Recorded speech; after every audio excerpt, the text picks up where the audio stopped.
everybody, Rosematter here with a video that I have been wanting to make pretty much since I started my channel just over a year ago, and I figure what better way to celebrate my 1-year anniversary than by talking about what made me want to start making videos in the first place, which is of course gaming. With over 20 years of gaming experience, choosing my top 5 games was no easy task. But after a lot of thought and deliberation, I finally narrowed it down to these choices. And I just want to give a quick note that I'm not saying that these are the best games ever made, these are just my personal favorites. So with that out of the way, let's get into it, my top 5 favorite games of all time. Number 5. Pokemon HeartGold, Soulsilver.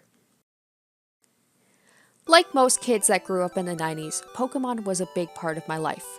And while Red and Blue were my introduction to the Pokemon franchise, my favorite generation was Gen 2 with Pokemon Gold and Silver.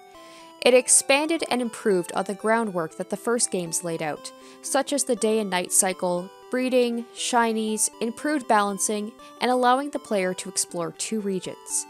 It was the first game I truly became obsessed with. Cut to 10 years later, I was in my early 20s and had put Pokemon behind me, when I noticed there was a remake of my favorite childhood game, so on a whim I picked it up, and fell in love with Pokemon all over again. I'd go so far as to say that Pokemon HeartGold and Soulsilver is one of the best remakes of a game ever made. It does everything a good remake should. It retains what made the original great, while adding a ton of new features.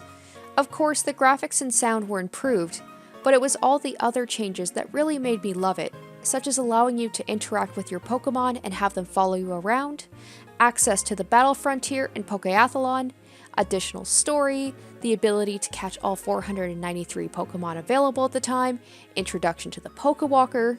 Seriously, I can make an entire video just on what's been added to the remakes. It was amazing as a 22-year-old to be able to relive those moments from my favorite childhood game.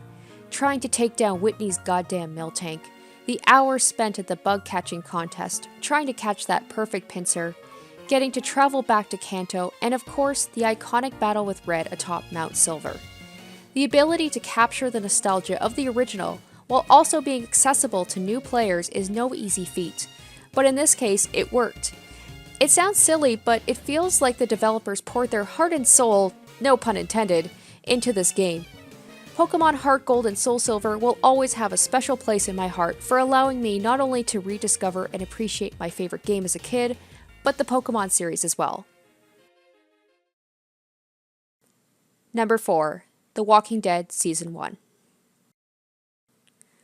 I was flipping back and forth between Life is Strange and The Walking Dead Season 1 for this entry, seeing as they share a lot of similarities, both being narrative-central episodic point-and-click games where your choices affect the story. And while Life is Strange is overall a more polished experience with a more interesting gameplay mechanic in its time manipulation feature, the story and characters didn't have quite as lasting an impact on me as The Walking Dead. I was lucky enough to discover this game when all 5 episodes had been released and blazed through the entire game in a weekend, which is one of the most emotionally draining and unforgettable moments in my 20+ years of gaming. As with the Walking Dead comic and show, it's not the zombies that are the focus of the game, but the other survivors you meet and the bonds you develop with them. The game centers around the relationship between the protagonist Lee Everett and Clementine, the little girl he finds himself taking care of after he finds her alone at the beginning of the game. The relationship that unfolds between the two will no doubt shape how you decide the future of these characters. As soon as you meet Clementine, you will feel the need, the overwhelming urge to make sure every decision made is not for your own well-being, but for the safety of this little girl. And while the majority of choices you make throughout the game don't have any real impact on future events, you'll question yourself, weighing the pros and cons of each choice. Do you want to be pragmatic, or let your emotions and relationships with other characters dictate what you do? You may learn a thing or two about yourself by the time the game is over. One of my favorite parts of the game was talking with friends who'd also played it and discussing what choices we made and why. And the ending. I won't spoil it for you guys if you haven't played it, but it is probably the most heart-wrenching moment I've ever experienced in a game. I'll admit that I went into this game expecting a mediocre licensed game, trying to cash in on the success of the Walking Dead franchise, and was blown away by how much love and care Telltale obviously put into creating an experience that I will go on record as to say that I enjoyed more than the comics or the show. Of all the games on my list, this is the one I would recommend to just about anyone. If you go in with an open mind on what kind of game this is, you might leave with a whole new outlook on gaming, storytelling, and maybe even yourself. Number 3. The Elder Scrolls V: Skyrim. I know, this choice might be unoriginal and cliche. With Skyrim now out on the Switch, I'm sure a lot of people are all Skyrimmed out. You're probably wondering, why is a game that's now 6 years old still being released on new consoles? Well, to put it simply, because it's an awesome game that, at least in my opinion, still holds up to this day. Skyrim hasn't got the best story, the best combat, the best magic system, or even the best graphics, but it does have one of the biggest, richest, and most completely immersive games I've ever experienced. It has an amazing ability to pull you into its world, and you don't feel like you're just playing the game, but you're in it, free to run around and do what you want pretty much from the beginning of the game. Sure, you can complete the main quest and save the world from dragons or whatever, but if you want to spend hours catching butterflies or shouting goats off mountains, hey, you do you. And this freedom carries over to the gameplay as well. Want to be a sneaky archer? A mage who can summon the spirits of the dead? Or a hulking behemoth who just punches things to death? Just put the points into the appropriate skill trees and you can make just about any type of adventurer you please. You can't go more than 10 feet without stumbling across another quest or discovering a new cave to explore. It almost becomes overwhelming with just how much there is to do in this game. Other than maybe The Sims 2, Skyrim is the game I put the most hours into. This is my rainy day game, the one where I want to play a game, but I don't know which one. I just keep coming back to it. Even with 500 plus hours played, somehow I still manage to discover something new with each new playthrough. And of course, if you get bored of the game, you can always add mods to further customize the game to your playstyle. Do you want a hyper-realistic survival mode to increase the difficulty and make the game more immersive? Or do you just want to turn the dragons into Thomas the Tank Engine? You can do pretty much whatever you want, and that's what Skyrim is all about. Playing the game how you want, and creating your own story. Number 2. Persona 4. 2012 was a bit of a rough year for me. I was going through a lot of life changes, including losing my job, leaving me in a bit of a funk. With no new games coming out at the time, I asked around for a good game to sink my time into, and Persona 4 was recommended quite a bit. I'll admit that when I picked it up, I found JRPGs to be getting stale and assumed I wouldn't be compelled to finish it like most JRPGs I start. I was wrong. Very, very wrong. With its modern setting and mix of dungeon crawling, mystery solving, and high school life simulator, there's no other RPG like it. Persona 4 revolves around a set of mysterious murders happening in the small town of Inaba, a town where you have just arrived to live with your uncle. Eventually, you are dragged into investigating the various murders and trying to catch the killer. While the dungeon crawling and combat is fun, the real strength of Persona 4 is its story and pacing. There is never a dull moment. From the beginning, you'll find yourself meeting new people, going to new places, and uncovering new powers. Sometimes it seems like there's so much going on that you feel like you'll lose track of everything. As the in-game days pass, you'll find yourself totally immersed, feeling like a real resident of the world. Persona 4 doesn't skimp on offering the player plenty to do. If you get bored of grinding levels, there's Persona Fusion. If you don't like Persona Fusion, you can hang out with people to get your social links up. If you don't want to do that, you can get a part-time job. If you don't want to work, you can join a school club.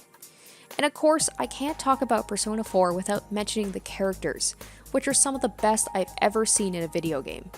They are so well written and well voice acted that it's hard not to become attached to them. As you spend more time with them, you find out more about them, and it really makes the characters resonate with you more since you see them grow and develop into better people. By the end, they feel like real friends, and when you finish the game, you'll be sad to see them go. Speaking of which, when I finally finished the game after 70 plus hours, I actually cried during the credits because I was sad it was over, but I was so happy that I'd experienced it. To sum it all up, Persona 4 just makes me feel good. Before I get to number 1, I just wanted to give a shout out to some honorable mentions who just avoided making my list.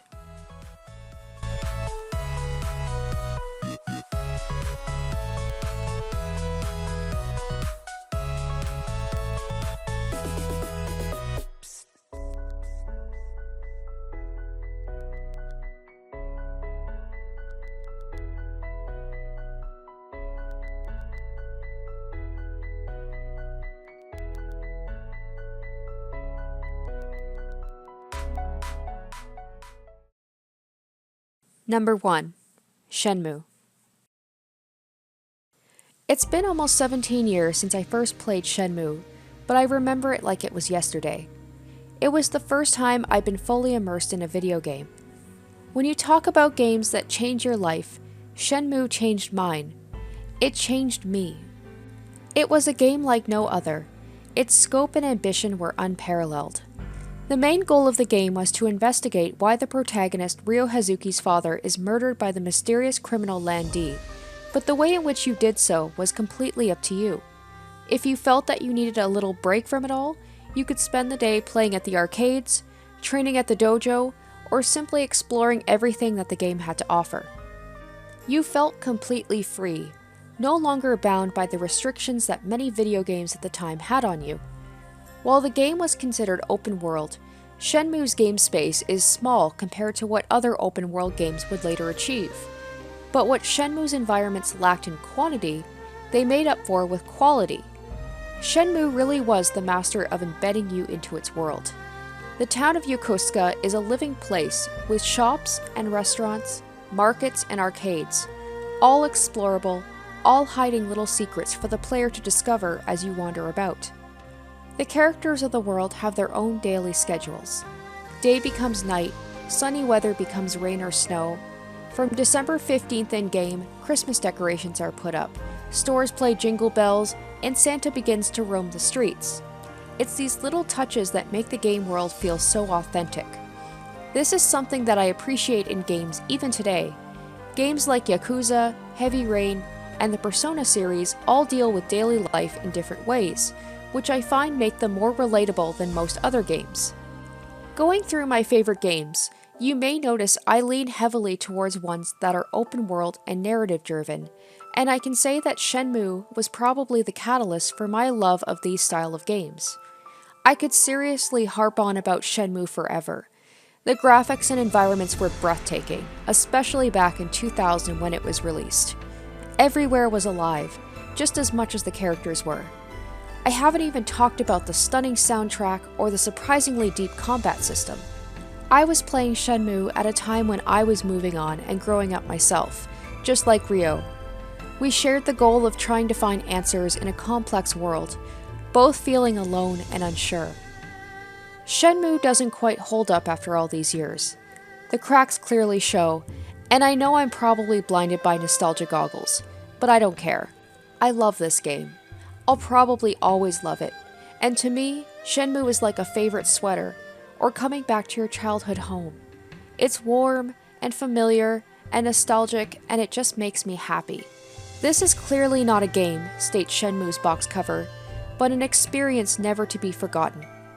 And 17 years later, I can confidently say that I won't forget my time adventuring with Ryo Hazuki, and I anxiously await the conclusion of the series with Shenmue 3 on the horizon.